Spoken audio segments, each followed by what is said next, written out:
Hey everybody, it's your girl Marva B, the Black Link Experience. Subscribe, like, and share. Leave your comments below. Hit that bell for notifications for stories like these and others because we are here for it. Leave your comments below. Let's talk about it. So, listen, y'all, I ran across this story.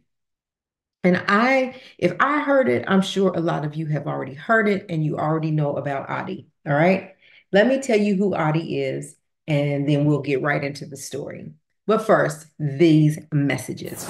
Head on over to blacklinkmag.com. Check out the latest magazine releases. We are a national publication and we offer interviews, features, and advertisements. We are the right magazine for the right purpose.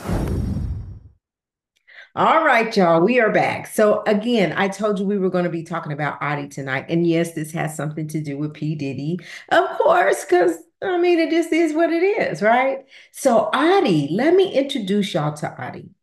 Oddi is this gentleman who was a was an investor. So basically, people would come to Oddi with these great ideas, these business propositions, and say, if we spend this much and invest this much in this, and we'll get this on return, and I'm positive it's going to work. Oddi makes a decision if he wants to invest. They write up the contract. Oddi says, okay, we'll do this. This is how much I'm going to be guaranteed back, whatever. He's an investor. Okay. But by night, allegedly, he is a explicit worker. Okay. And that was his job at night. So he basically in the video would call himself, he referred to himself as a slave, ex as ex slave worker. Okay. But that's not it. That's not the kicker. Audie goes to this prominent hotel, right? For whatever reasons. I'm not sure why, if it's mental health issues. I'm not sure what was going on with Audie, but he goes into this hotel and he shoots up the hotel. He shoots the chandelier at this nice hotel. He starts knocking over computers. He tears up the entire lobby, right? Before the police could get there. So once the police get there, they get into a shootout. Eventually, he's detained and taken to jail. He has in this video, he has on a hospital gown. So I'm sure they took him to the hospital first to get him checked out, and then they took him straight to the jail to the interrogation room to interrogate him, find out what is going on with him and why he did what he did. Right. So in this interrogation, now mind you, this is years ago that this happened. Adi just has surfaced now that the P. Diddy stuff is going on. So he's resurfaced, but he's come out before. So anyway, during his interrogation with the police, they're talking. You even would find him in court and he's spilling the beans on some stuff, and his attorney turns the mic off. And the judge is like, I'm not sure you want to talk, but if you want to talk, I'll listen. But your attorney has turned off the mic, and that's probably a good idea because he was spilling the beans about whatever. But in this interrogation room, they were, talking to him about what happened. And he says, do you know P. Diddy? And the officer says, or detective says, like Sean Combs, P. Diddy, like that. And he was like, yeah. He said, yeah.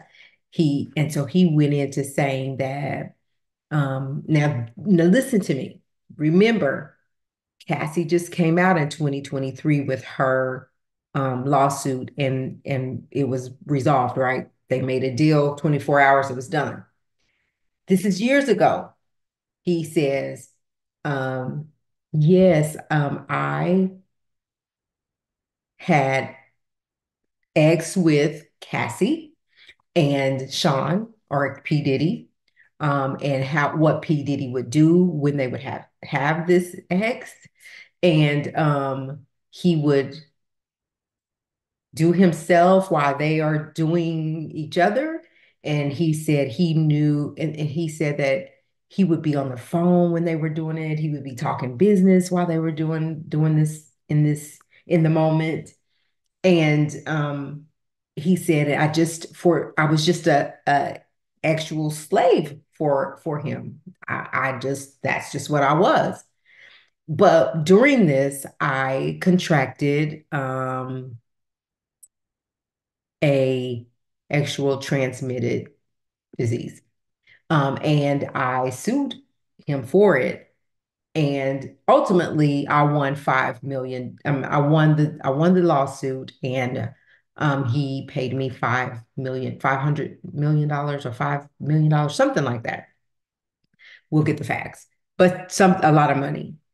So while he was talking to the detectives, they were like, "Well, okay, so we're not talking about Diddy. We're talking about you. I don't want to hear about Diddy, but here is why it's a big deal, because he mentioned Cassie. So years ago, when he was talking about this, no one was really paying attention, and now that the stuff with P. Diddy has come out, it has resurfaced.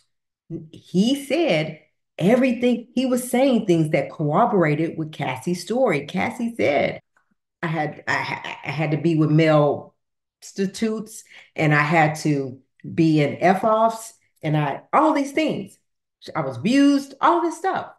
Drugs was involved.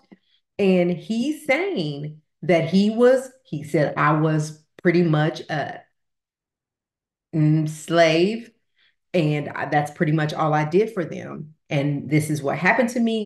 And he had to ultimately pay me out because I sued him for it. But no one can really, we can't find the lawsuit where he won and Diddy paid him all this money. But back then, if you think about it, back then, like Diddy was the man with all this power and all this money. So did he just like slide him some money to keep him hushed on it? And of course, there's no tracing. We can't go back and find it. I'm not sure what happened, but right now we can't say, and we have to let you guys know, we cannot say that we've found anything that suggests that P. Diddy paid him for these allegations.